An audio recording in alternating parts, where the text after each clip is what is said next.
Ingin mendapatkan kumpulan lengkap seputar Tanya Jawab bersama Buya Yahya?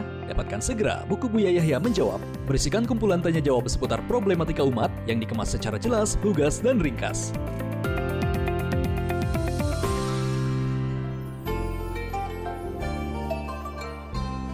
Assalamualaikum Buya dan Umi, semoga selalu dalam lindungan Allah dan sehat selalu, amin. Saya dari Ponorogo mau bertanya Buya, jika ada seorang muslimah yang dia bekerja yang berkaitan dengan masalah babi, misalnya membuat makanan-makanan masakan dari babi begitu Buya, yang memang konsumennya itu adalah orang-orang yang memang bukan orang muslim Buya, seperti di negara-negara kafir seperti tadi misalnya di Hong Kong gitu Buya. Nah itu seperti apa sih Buya secara hukum pekerjaannya Buya?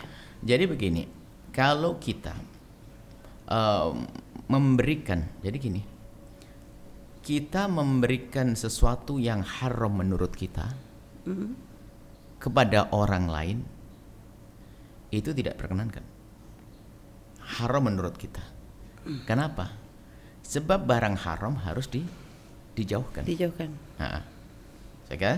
Ya, ya. Kemudian di saat kita melakukan seperti itu, kan bisa jadi suatu ketika yang makan adalah bukan orang muslim, bukan orang non muslim, bisa muslim. Saja orang muslim bikin di dalam, kan bisa jadi semacam itu. Ya. Maka sebisa mungkin tetap dihindari, kan begitu. Nah, kalau memang kasusnya memang kerjaan gua harus begitu untuk sementara, bagaimana lagi? Itu ceritanya beda. Jadi bukan berarti sudah tahu pekerjaan begitu lalu saya mendaftar begitu, ya nggak dibenarkan semacam itu. Nah, sama tapi kalau misalnya kalau kita memberikan uang kepada orang non muslim, sah. Ibadah, sedekah, biarpun setelah itu digunakan untuk beli babi, itu urusan dia, kan begitu. Tapi bukan saya menghadiahkan babi kepada mereka. Kalau saya menghadiahkan kambing, kan gitu loh.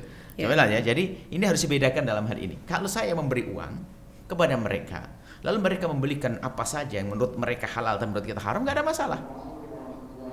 Tapi kalau saya memberikan kepada mereka yang haram, ya, maka kalau saya memberikan yang haram kepada mereka, maka itu tidak diperkenankan. Karena apa? Babi haram yang saya hadiahkan bisa saja saya beli, ya kan? Atau saya piara, ya kan? Atau saya diberi oleh orang lain belinya dari mana? Kan begitu. Jadi ceritanya panjang begitu. Jadi mohon dibedakan. Bukan berarti kita tidak boleh tolong-menolong dengan orang non-muslim, enggak, tapi ada batasannya. Ya, batasannya ada. Jadi kalau kita memberikan uang, lebih baik kan memberikan uang kalau kita berhadiah. Misalnya tetangga kita yang Nasrani, dia mau ngadain pesta keluarga, senang-senang, rupanya anaknya baru kuliah dari Jerman, dari Inggris pulang, suka-suka, saya ingin nyumbang.